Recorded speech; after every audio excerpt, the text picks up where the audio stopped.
जय हिंद दोस्तों, स्वागत है आप सभी का एक बार फिर से top 10 daily current affair series में। आज 5 अप्रैल है और आज भी हम रोज की तरह 10 सबसे महत्वपूर्ण प्रश्नों पर चर्चा करेंगे। और इसके साथ ही इस वीडियो से रिलेटेड पीडीएफ फाइल के लिए आप हमें टेलीग्राम पर फॉलो कर सकते हैं। टेलीग्राम पर आपको इस वीडियो से रिलेटेड पीडीएफ फाइल मिल जाएगी और इस वीडियो को पूरा देखें, अंत तक देखें और साथ ही अपने दोस्तों में ज़्यादा से ज़्यादा शेयर करना ना भूलें। इसके साथ ही जिन लोगों ने अभी तक हमारे चैनल को सब्सक्राइब नहीं किया, सब्सक्राइब कर लें और बेल आइकन को प्रेस जरूर करें ताकि अगली वीडियो की नोटिफिकेशन उनके पास सबसे पहले पहुंच सके और आप जुड़ सके लक्ष्य के साथ और बढ़ सके अपने लक्ष्य की ओर। तो इसी के साथ ही शुरू करते हैं और चलते हैं कल के वीडियो के अंत में पूछे गए प्रश्न पर, जो कि मैं अक्सर हर वीडियो के अंत में पूछता हूं, जिसका आंसर आप सभी लोगों को कमेंट बॉक्स में देना होता है। तो क्वेश्चन था कि ग्लोबल जेंडर गैप रिपोर्ट 2021 में भारत का स्थान क्या है। तो ऑप्शंस आपके सामने हैं। तो इसमें आंसर बहुत से लोगों ने काफ़ी अच्छा दिया है और आंसर जो दिया है वो 140 दिया है और ये बिल्कुल सही आंसर है। 140वां स्थान अभी ग्लोबल जेंडर गैप रिपोर्ट 2021 में भारत को प्राप्त हुआ है। इसी के साथ ही देख लेते हैं कि आज के प्रमुख विषय क्या होंगे जिस पर हम लोग चर्चा करने वाले हैं। जैसे कि उसमें जो प्रमुख विषयों में से एक होगा अम्बोली जैव विविधता विरासत स्थल। ये किस राज्य में है और कहाँ अभी इसे घोषित किया गया है। अभी अम्बोली को जैव विविधता विरासत स्थल घोषित किया गया है और जैव विविधता विरासत स्थलों को घोषित करने की शक्ति सरकार द्वारा किसे या फिर संवैधानिक रूप से या वैधानिक रूप से किसे प्राप्त है। इसी तरीके से जैव विविधता अधिनियम 2002 पर भी चर्चा करेंगे हम लोग, जो कि एक महत्वपूर्ण पक्ष है। और इससे बनने वाले प्रश्न जो होते हैं वो मुख्य रूप से जो फॉरेस्ट गार्ड के एग्जाम होते हैं या एनवायरनमेंट से रिलेटेड कोई भी एग्जाम होता है, या मुख्य रूप से अगर अभी देखा जाए तो उत्तर प्रदेश जो उप निरीक्षक की परीक्षाएं निकली है, फॉर्म्स निकले हैं, एसआई के फॉर्म निकले हैं, उसमें भी पर्यावरणीय अध्ययन को लेकर या पर्यावरणीय कानूनों के विषय में पूछा गया है। तो उसमें से एक आपके लिए ये महत्वपूर्ण हो सकता है। इसके अलावा बिम्स्टेक सम्मेलन क्या है और उस सम्मेलन की क्या विशेषताएं रही हैं, अभी क्या उसमें नए कार्य किए गए हैं, उसके अलावा भारत का क्या पक्ष रहा है, और बिम्स्टेक की स्थापना कब हुई, कैसे हुई और उसमें सदस्य देश कौन है। फिर न्यू डेवलपमेंट बैंक की बात करेंगे और वहीं बात करेंगे वर्ल्ड्स इन 2030 पब्लिक सर्वे रिपोर्ट और इसको जारी करने वाली संस्था कौन है और यूनेस्को क्या है, यूनेस्को कौन कौन सी रिपोर्ट्स जारी करती है और इसके साथ ही इसकी स्थापना कब हुई, इसके जो मुख्यालय वगैरह है वो कहाँ है। ये सब स्टैटिक्स जीके पर भी हम लोग डिस्कशन करेंगे। और इसके साथ ही देखेंगे कि अफ्रीकी हाथी और IUCN, जो अफ्रीकी हाथी है अभी IUCN ने उसे किस स्टैंडर्ड में रखा है, अपनी लाल सूची में किस रूप में वर्गीकृत किया है। तो चलते हैं दोस्तों वीडियो के अपने पहले प्रश्न पर, शुरू करते हैं इसी के साथ, इसी जोश और उमंग के साथ। कि पहला प्रश्न है कि हाल ही में अम्बोली जो जैव विविधता विरासत स्थल घोषित किया गया वह किस राज्य में स्थित है।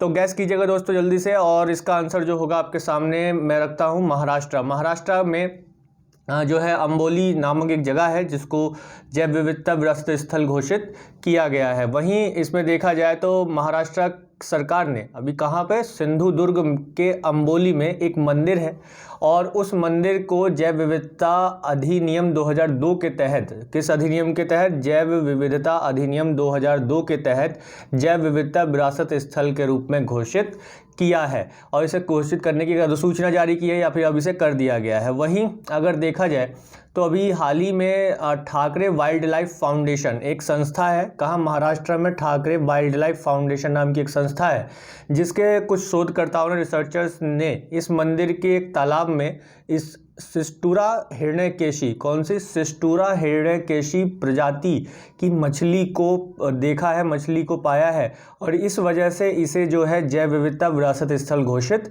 किया गया है। तो ये जो मछली होती है ये मीठे पानी में पाई जाने वाली मछली है और इसके निवास स्थल को जैव विविधता विरासत स्थल घोषित करने का निर्णय इसलिए लिया गया क्योंकि यह एक दुर्लभ प्रजाति है, बहुत ही कम मात्रा में देखी जाती है। इसका कारण क्या है कि इसका बड़े पैमाने पर पकड़ा जाना, यानी मछुआरों द्वारा इसका बड़े पैमाने पर शिकार किया जाता है और इस वजह से इसकी प्रजाति जो है लगातार विलुप्ति की कगार पर पहुंच चुकी है, विलुप्त होने वाली है। तो ये बहुत ही दुर्लभ प्रजाति है और इसके कारण ही इस जगह को, यानी कि अम्बोली में जो मंदिर का तालाब है, मंदिर का जो क्षेत्र है, उसे क्या, जैव विविधता विरासत स्थल घोषित किया गया है। यानी कि अब वहाँ पर किसी भी तरीके की होने वाली शिकार या मछली पकड़ने की जो गतिविधियाँ हैं वो एक तरीके से ख़त्म हो जाएंगी। तो ये महाराष्ट्र महाराष्ट्र में जो अंबोली नामक स्थान है वो पार्वती देवी पार्वती का मंदिर है और यहाँ से हिरण्यकेशी नदी निकलती है। तो हिरण्यकेशी जो नाम है मछली का वो किस पर पड़ा हुआ है, वो नदी पर पड़ा हुआ है। तो इस सिस्टूरा हिरण्यकेशी यानी कि जो सिस्टूरा नाम है और हिरण्यकेशी जो नदी का नाम है उससे उस मछली की प्रजाति को पहचाना जाता है। तो हिरण्यकेशी नदी के उद्गम स्थल के रूप में जाना जाता है किसे, जो कि अंबोली नामक जगह है महाराष्ट्र में। इसके साथ ही अगर देखा जाए तो पश्चिमी घाट जो वेस्टर्न घाट होता है, इंडिया का वेस्टर्न घाट कौन सा, जो अगर भारत के दो तटीय क्षेत्र है, एक तो इधर अरब सागर है और यहाँ पर बंगाल की खाड़ी है। तो तटीय क्षेत्र जो कि घाट जो तटीय क्षेत्र है या घाट है, घाट क्या होता है, तटीय क्षेत्रों से आंतरिक वाला भाग होता है। तटीय क्षेत्र जहाँ पर समुद्री जल या फिर नदी का जल जो है तट को छूता है, लेकिन घाट जो होता है वो तट से, कोस्ट से काफ़ी कुछ अंदर वाला क्षेत्र होता है, बाहर और ऊंचा क्षेत्र होता है। तो जो पश्चिमी घाट के अन्य कई मंदिरों के तालाबों को जो है सिस्टूरा हिरण्यकेशी प्रजाति पाए जाने के कारण जैव विविधता के रूप में घोषित किया जा चुका है।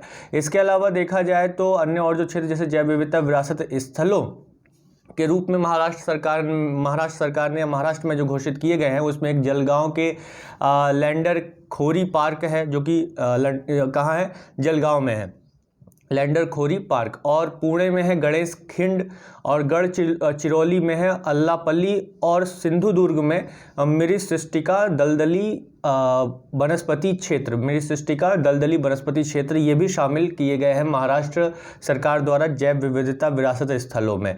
तो अभी हमने देखा यहाँ पर, और इसके साथ ही अगर देखें तो कोई स्थल यदि जैव विविधता स्थल में घोषित होता है या जैव विविधता स्थल क्षेत्र में घोषित होता है तो वहाँ का जो महत्व है वो अलग हो जाता है। क्या महत्व अलग हो जाता है कि जैव विविधता विरासत स्थल भारत में ऐसे स्थल होते हैं जो जैव विविधता महत्व के रूप में अधिसूचित क्षेत्र होते हैं, या फिर कहीं पर भी जो जैव विविधता वाला क्षेत्र, अगर किसी क्षेत्र को घोषित किया गया, किसी स्थान को घोषित किया गया है तो जैव विविधता के महत्व वाला क्षेत्र है। मतलब इसका कि जैव विविधता क्या होती है, सबसे पहले अगर हम इस बात को समझें तो किसी भी एक क्षेत्र में या एक स्थान पर विभिन्न प्रकार की प्रजातियों का निवास, चाहे वो वनस्पतीय प्रजाति हो या जंतुओं की प्रजाति हो, वो एक जगह एक स्थान पर रह रही हैं तो जैव विविधता कहलाती है, यानी बायोडाइवर्सिटी अंग्रेजी में बोलते हैं। और अगर आप मुख्य रूप से देखा जाए तो जो पश्चिमी घाट है वो हमारी जैव विविधता हॉट स्पॉट कहलाता है, बायोडाइवर्सिटी हॉट स्पॉट के रूप में जाना जाता है। जहाँ पे अभी मैंने आपको पश्चिमी घाट को एक लोकेट करने की कोशिश की, आप मैप पर लोकेट कर सकते हैं उस क्षेत्र को।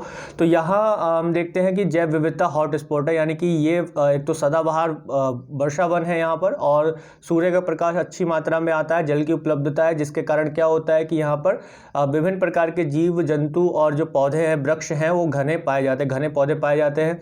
इस वजह से यहाँ पे क्या है, जैव विविधता अधिक है। तो जैव विविधता किसे कहते हैं, जहाँ एक ही स्थान पर विभिन्न प्रकार की प्रजातियां, यानी कि जीवों के अलग अलग प्रजातियां जो है निवास करती हो, चाहे पौधों की प्रजातियां हो या फिर जंतुओं की प्रजातियां हो, जैव विविधता कहलाती है। तो यानी जैव विविधता विरासत स्थल भारत में कौन से स्थान है, जो जैव विविधता महत्व के स्थान होते हैं, अधिसूचित स्थल होते हैं। और भारत के राज्यों की सरकारों को ये अधिकार जो है उस घोषित करने का, वो 2002 के जैव विविधता अधिनियम की धारा है 37। कौन सी धारा है, धारा 37 है, जैव विविधता अधिनियम की 2002 की धारा 37। तो एक बात मैं यहाँ पे क्लेरिफाई कर दूं, बहुत से लोगों को एक कन्फ्यूजन होता है, मेरे से कई बार क्लास में क्वेश्चंस भी पुटअप किए जाते हैं कि धारा और अनुच्छेद में अंतर क्या होता है। देखिए सीधी सी बात है कि जो संविधान में है उसे हम अनुच्छेद कहते हैं, और जो किसी अधिनियम में आता है या किसी कानून या नियम के अधीन में आता है उसे हम धारा कहते हैं। तो जो संविधान में है उसे क्या कहा जाता है, उसे अनुच्छेद कहा जाता है। सिंपल सा फैक्ट है, कोई रॉकेट साइंस नहीं है यहाँ पर। तो अनुच्छेद जो है वो संविधान में जो नंबर्स होते हैं, जो एक बिंदु होते हैं, उनको अनुच्छेद कहा जाता है। जैसे अनुच्छेद 1, अनुच्छेद 2, अनुच्छेद 3।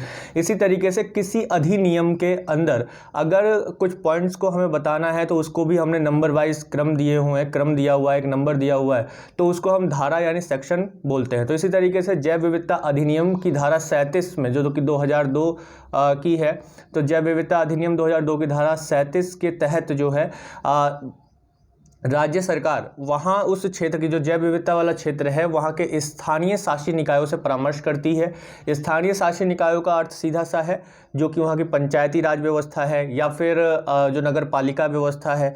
तो नगर पालिकाओं से या जो लोकल बॉडीज़ है, लोकल यानी कि कहा जाए लोकल गवर्निंग बॉडीज़, उनसे जो है परामर्श करती है और फिर उसके बाद राज्य सरकार जैव विविधता अधिनियम 2002 की धारा 37 का उपयोग करते हुए उस स्थल को जैव विविधता विरासत स्थलों की सूची में अधिसूचित कर सकती है।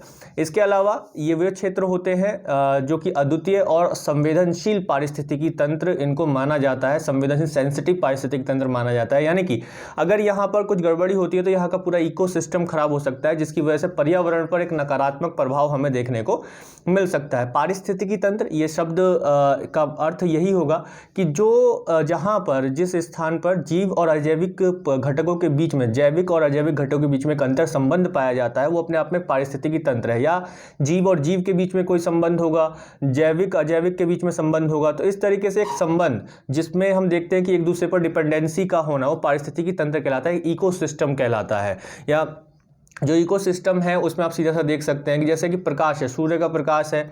सूर्य का प्रकाश क्या है? एक अजैविक घटक है, लेकिन जो वृक्ष है वो क्या है? जैविक घटक है। लेकिन सूर्य के प्रकाश और जो वृक्ष है इसके बीच में एक अंतर संबंध है। जब तक सूर्य का प्रकाश नहीं पड़ेगा प्रकाश संश्लेषण की प्रक्रिया नहीं होगी।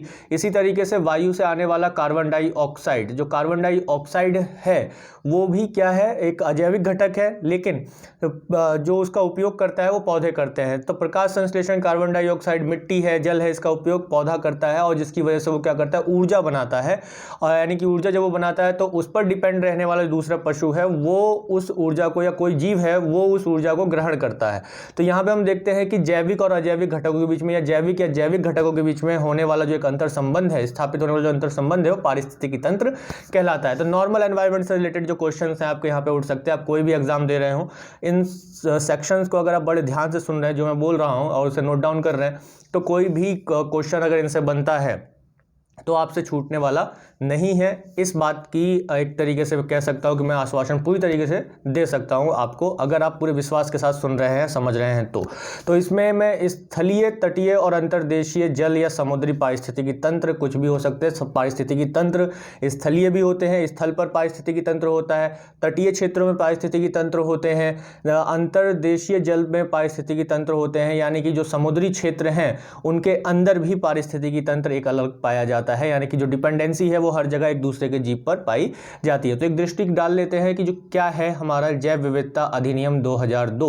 तो जैव विविधता अधिनियम 2002 जैविक विविधता के संरक्षण के लिए भारत की संसद द्वारा लागू एक अधिनियम है।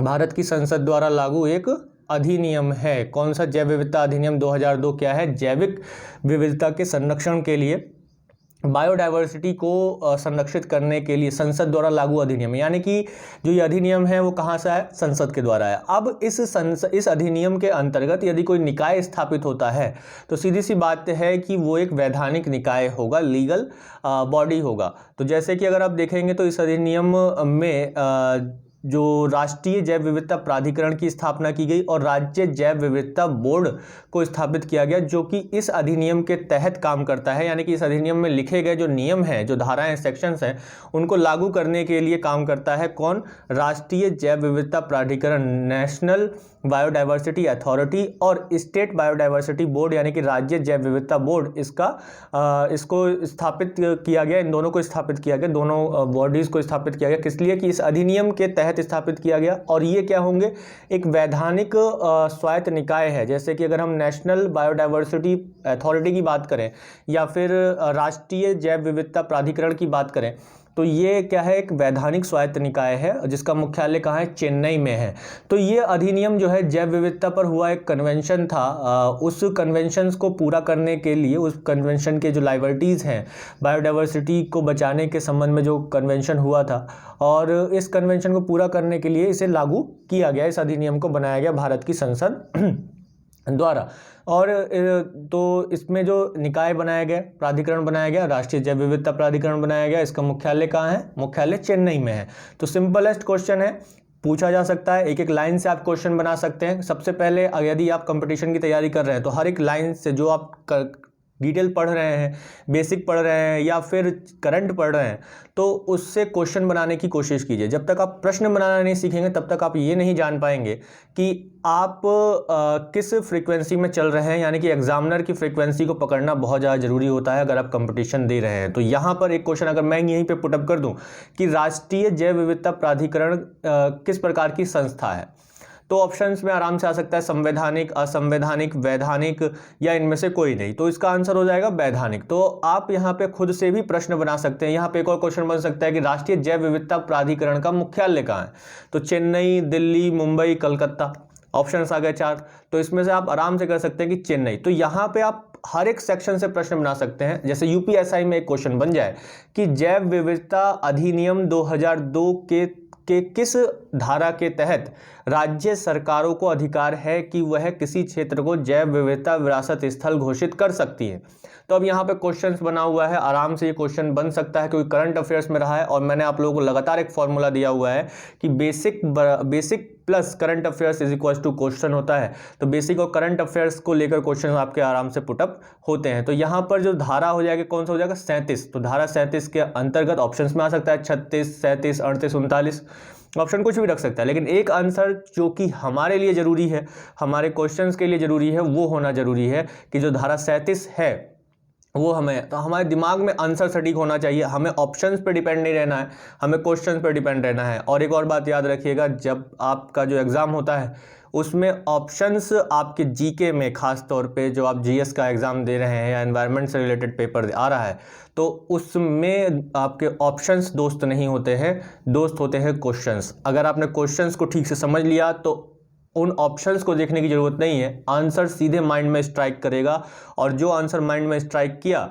वही उस ऑप्शंस में से एक आंसर होगा। तो उसी आंसर पर ही क्लिक करना है, उसके अलावा किसी और पर नहीं जाना है, क्योंकि बाकी सब जो है भटकाने के लिए होता है। तो जो माइंड में आए वही आंसर होगा। और अगर आपने फिर दोबारा से उसमें चेक करके कहा, सोचा कि ये कर ले, तो वहाँ पे गलती सबसे पहले होगी। तो ऐसा बिल्कुल नहीं करना है। तो इसी के साथ इस डिटेल्स में आगे बढ़ें तो हम पाते हैं कि जो राज्य जैव विविधता बोर्ड है वो पूरे भारत में अलग अलग क्षेत्रों में जैविक प्रबंधन समितियों के रूप में और स्थानीय निकायों के साथ ये कार्य करता है और सभी राज्यों में ये बनाए गए हैं राज्य जैव विविधता बोर्ड। लेकिन मुख्य रूप से राष्ट्रीय जैव विविधता प्राधिकरण इस अधिनियम के अंतर्गत बना है। किस अधिनियम के अंतर्गत? जैव विविधता अधिनियम 2002 के अंतर्गत बनाया गया है और ये भारत सरकार के पर्यावरण, वन और जलवायु परिवर्तन मंत्रालय के अधीन कार्य करता है।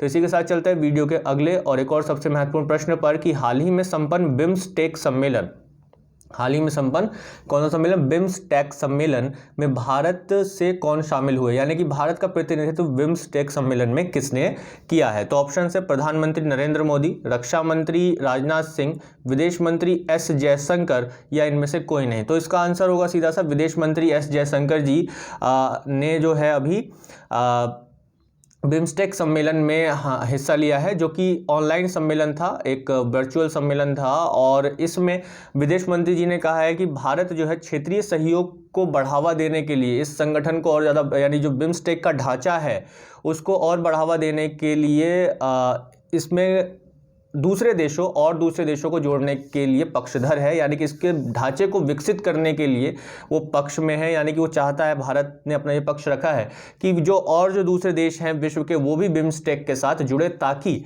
ये संगठन गतिशील रहे और इसमें मजबूती आए और इसके अच्छे परिणाम देने वाला ये संगठन बन सके। इसके साथ ही इस बार के जो सम्मेलन हुआ, ये वर्चुअल सम्मेलन हुआ बिम्स्टेक संगठन का, इसके सदस्य देशों ने एक प्लान को, एक परियोजना को अंतिम रूप दिया जिसका नाम है परिवहन संपर्क मास्टर प्लान। इस प्लान के अंतर्गत क्या होगा कि जिसको जो अंगीकार किया जाएगा या इसकी जो घोषणा कर दी जाएगी वो 5वें सम्मेलन में, अगला जो सम्मेलन होगा बिम्स्टेक का, उसमें इसे अंतिम स्वरूप दे दिया जाएगा। लेकिन इसमें इसको एक अंतिम रूप दिया गया है, कहा जा गया है कि इसको अब हम मानेंगे ही, लेकिन अंगीकार कब किया जाएगा, अडॉप्ट किया जाएगा कब? जब 5वां शिखर सम्मेलन होगा तब। तो बिम्स्टेक परिवहन संपर्क मास्टर प्लान में क्या होगा कि जो बिम्स्टेक के सदस्य देश हैं इनमें आराम से परिवहन की आवाजाही हो सकेगी। संपर्क जो है सड़क मार्गों का या रेल मार्गों का जो है जोड़ने की, सबसे पहले तो सड़क मार्गों से इन सभी देशों को आपस में जोड़ने का प्रयास किया जाएगा। तो इसमें अभी टोटल 7 मेंबर्स कंट्रीज़ हैं वो कौन कौन सी हैं अभी हम देखते हैं। लेकिन बिम्स्टेक की फुल फॉर्म क्या है, बिम्स्टेक पर दृष्टिकोण डालें सही से, तो बिम्स्टेक की फुल फॉर्म क्या है, bay of Bengal initiative for multi sectoral technical and economic cooperation यानी कि बिम्स्टेक, जो कि बंगाल की खाड़ी से सटे हुए और समीपवर्ती देशों का एक क्षेत्रीय संगठन है।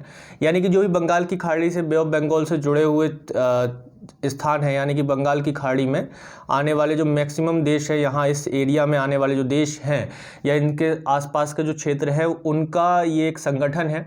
और इसका मुख्यालय कहाँ है, बांग्लादेश की राजधानी ढाका में इसका मुख्यालय है बिम्स्टेक का। और इस तरीके से देखा जाए तो ये एक उप क्षेत्रीय आर्थिक सहयोग संगठन के रूप में इसका जो गठन किया गया था, उप क्षेत्रीय यानी कि इस क्षेत्र में एक दूसरे देशों को आर्थिक सहयोग देने के कारण के लिए जो है इस संगठन का निर्माण किया गया था। कब किया गया था, 6 जून 1997 में, 6 जून 1997 में इसका निर्माण किया गया था।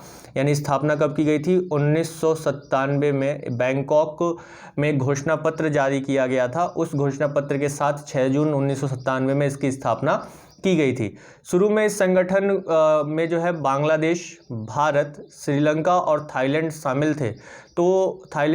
तो इसलिए इसका नाम बिस्टेक था, यानी कि बांग्लादेश, इंडिया, श्रीलंका और थाईलैंड, और EC यानी कि इकोनॉमिक कॉर्पोरेशन।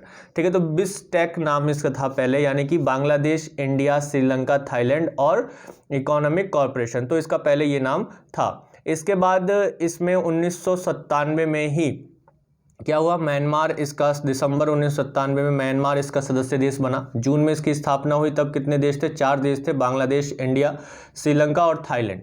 लेकिन दिसंबर 1997 में म्यांमार इससे जुड़ जाता है, इस समूह से जुड़ जाता है, और इसका नाम जो है फिर क्या हो जाता है, बिम्स्टेक हो जाता है। बिम्स्टेक इसका नाम हो जाता है। फिर इसके बाद 2004 में भूटान इसका सदस्य देश बनता है। कौन बनता है, भूटान इसका जो है सदस्य देश बनता है। भूटान के साथ साथ 2004 में ही नेपाल भी इसका सदस्य देश बनता है, जिसके बाद इसका नाम बदल के bay of Bengal initiative for multi sectoral technical and economic corporation कर दिया जाता है, क्योंकि सभी देशों के जो नाम हैं इसमें अब नहीं रखे जा सकते थे, और ऐसे जो सदस्य देश जुड़ते जाएंगे और सभी के फर्स्ट लेटर को लेते जाएंगे तो बहुत लंबा नाम हो जाता।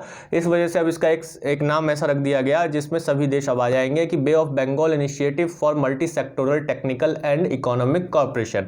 तो इसका नाम इस तरीके से रख दिया। तो वर्तमान में 7 इसके सदस्य देश है, और बिम्स्टेक देशों की सदस्यता और जो अध्यक्षता है मुख्य रूप से उन जो देश के नाम के पहले अक्षर हैं उसके अनुसार जो है उनको अध्यक्षता दी जाती है। इसके साथ ही भारत ने बिम्स्टेक को बढ़ावा देने का लगातार प्रयास किया है, और लगातार प्रयास करने में लगा हुआ है कि उसको भारत को बढ़ावा दे। उसका कारण ये है कि जो दक्षिण एशियाई क्षेत्रीय सहयोग संगठन यानी जो शार्क है, उसकी जो गतिविधियाँ हैं वो बिल्कुल धीमी पड़ गई हैं।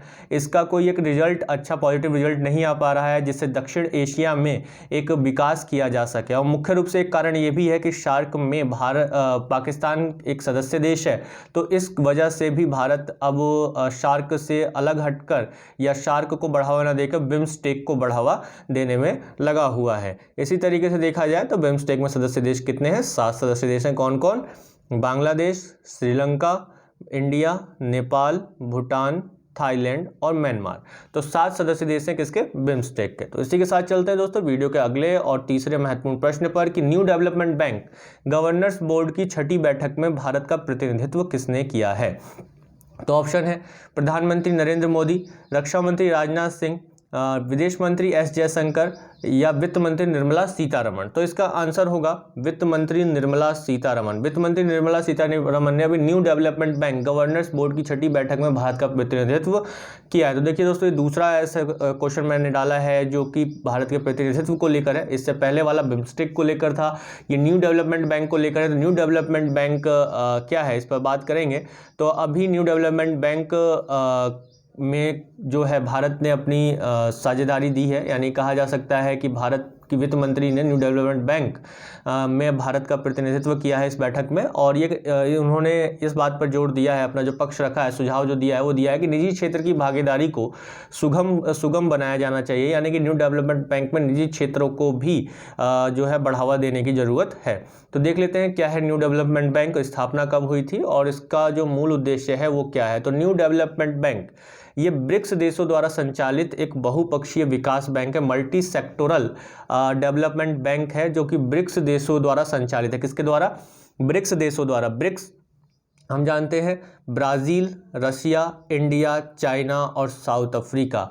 तो ये 5 देशों का समूह है ब्रिक्स। और इस 2014 में इसकी छठी ब्रिक्स सम्मेलन में न्यू डेवलपमेंट बैंक की स्थापना की गई थी। ब्रिक्स सम्मेलन के छठे जो सम्मेलन, शिखर सम्मेलन था 2014 में, उसमें न्यू डेवलपमेंट बैंक की स्थापना की गई थी। और इसकी शुरुआती जो धनराशि थी वो $100 अरब के साथ, इसकी पूंजी के साथ जो है शुरू किया गया था। तो इसके साथ ही देखा जाए तो न्यू डेवलपमेंट बैंक ब्रिक्स देशों में सहयोग को बढ़ावा देते हुए जो एक ग्लोबल डेवलपमेंट है उसके लिए जो एक रीजनल और मल्टी सेक्टोरल फिनेंशियल इंस्टीट्यूशन का विकल्प प्रदान करता है। यानी कि जैसे अगर देखा जाए तो खास तौर पे जो विकसित या अल्पविकसित देश हैं, मुख्य रूप से वित्तीय सहायता के लिए या क्षेत्रीय सहयोग के लिए कहाँ पर डिपेंड होते हैं?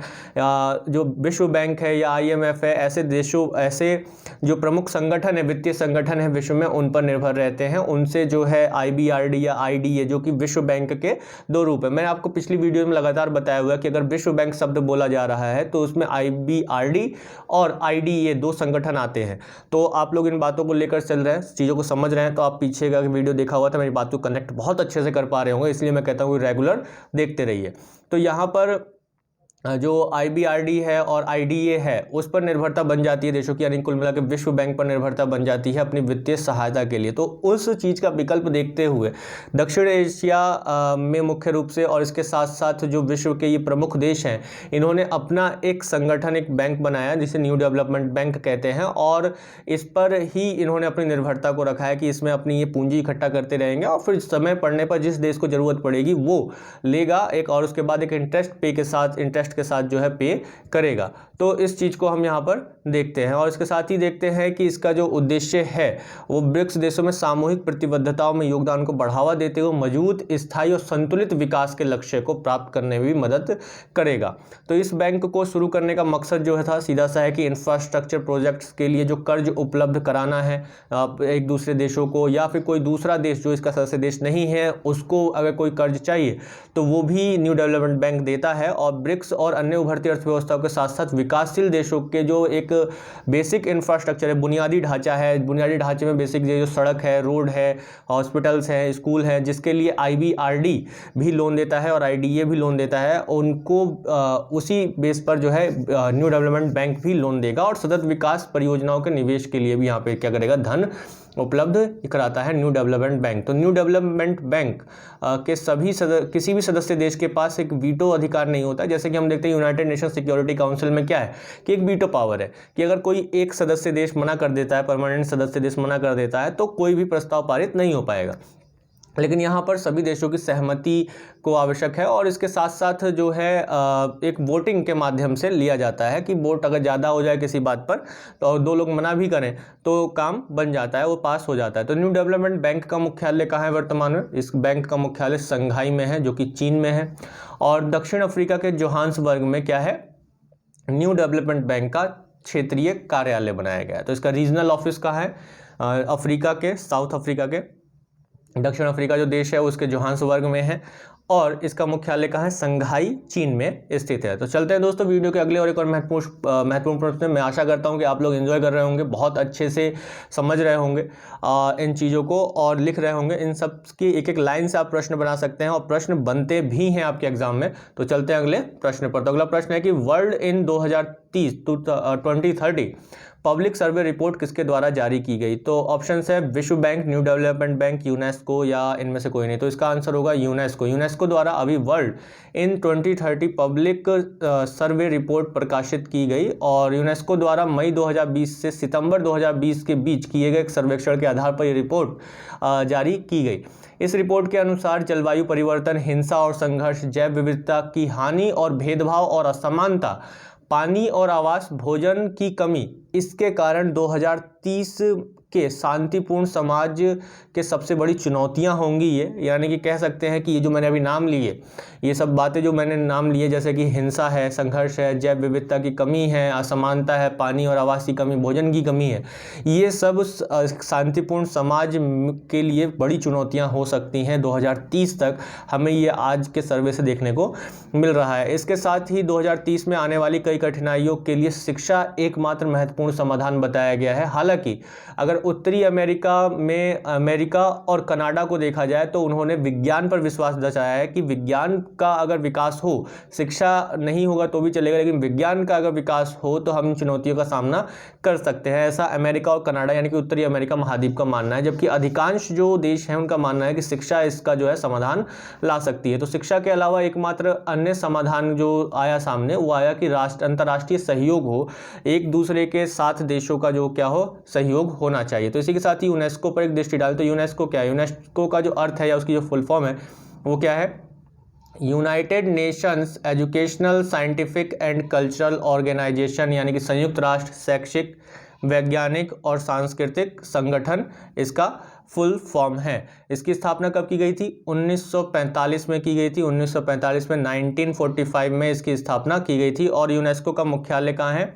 फ्रांस के पेरिस में स्थित है। फ्रांस के पेरिस में इसका मुख्यालय स्थित है। और यूनेस्को की कुछ प्रमुख पहले अगर देखें तो वो कुछ इस प्रकार है कि विश्व धरोहर सूची जारी करता है, वर्ल्ड हेरिटेज साइट जारी करता है। कल के वीडियो में भी मैंने कुछ ऐसे करेंसी, या परसों की वीडियो में मैंने कुछ ऐसी करेंसीज के नाम बताए थे जो कि हमारी करेंसी है, जो नई करेंसी नोट है, और उनके पीछे विश्व विरासत स्थलों को छापा गया है, जैसे कि सांची का स्तूप, लाल किला, हम्पी का रथ, रानी की वाव, एलोरा की गुफाएं, कोणार्क का सूर्य का मंदिर, कोणार्क का जो सूर्य मंदिर है उड़ीसा में, उसका जो रथ का पहिया है वो। तो ये सब क्या है? विश्व विरासत स्थल है। और इनको सूचीबद्ध कौन करता है? विश्व विरासत स्थलों को ये यूनेस्को करता है। तो वर्ल्ड हेरिटेज साइट का टैग देने के लिए जिम्मेदार है। और इसके साथ ही इसके अनुसार 167 देशों में अभी 1121 विश्व विरासत स्थलों को इसने टैग, स्थानों को विश्व विरासत स्थल का टैग दिया हुआ है। इसके अलावा Man and the Biosphere Programme भी इसने शुरू किया है।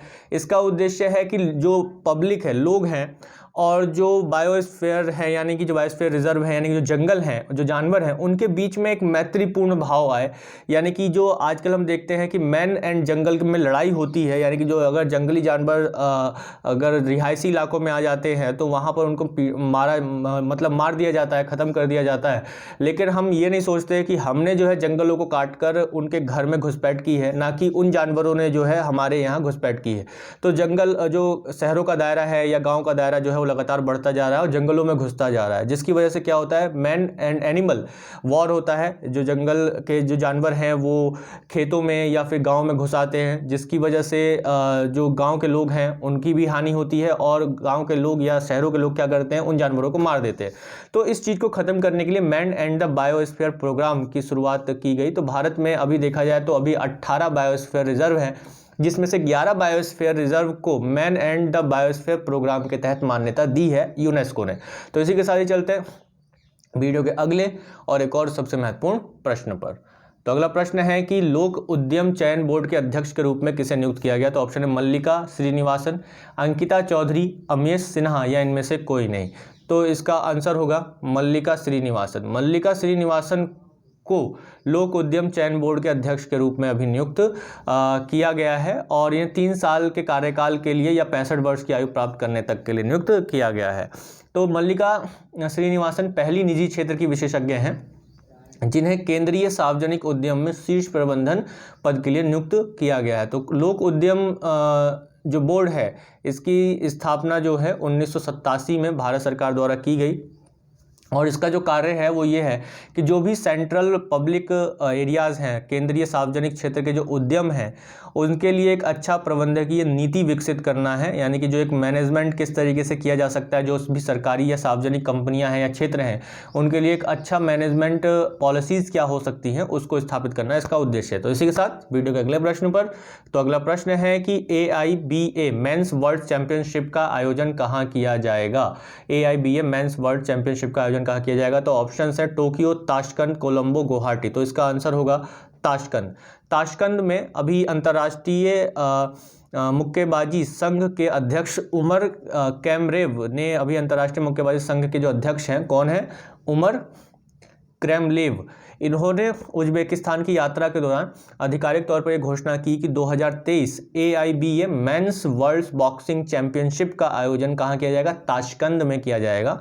और वहीं देखा जाए तो अंतर्राष्ट्रीय मुक्केबाजी संघ AIBA की स्थापना 1946 में की गई थी और वर्तमान में इसके अध्यक्ष उमर क्रेमलेव हैं।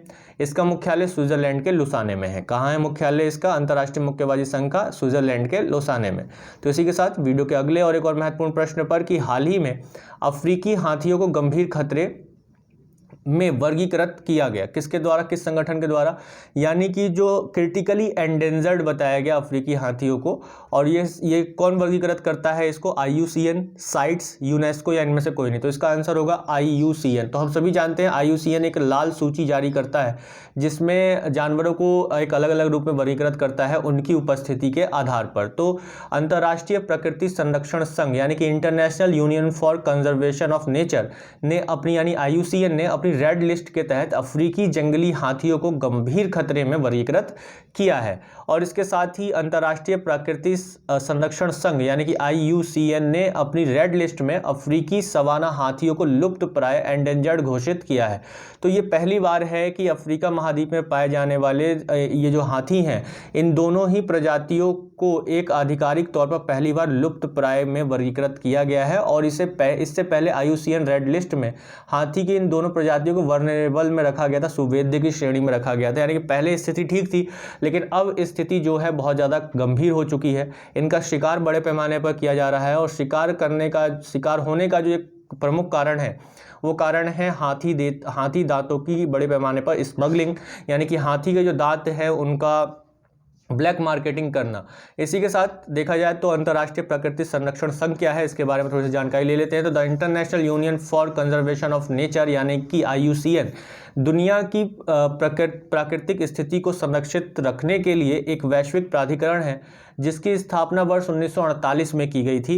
कब की गई थी? 1948 में की गई थी। और इसका उद्देश्य क्या है कि प्राकृतिक स्थिति को संरक्षित रखने के लिए वैश्विक प्राधिकरण करना। वैश्विक प्राधिकरण है, एक वर्ल्ड अथॉरिटी है जो कि नेचर को स्थिर रखने, उसको कंजर्व करने के लिए कार्य करती है। तो IUCN सरकारों तथा नागरिकों द्वारा जो है, या समाज के सरकारों तथा नागरिक समाज दोनों से मिलकर बना एक संघ है और इसका मुख्यालय कहाँ है? स्विट्जरलैंड में स्थित है।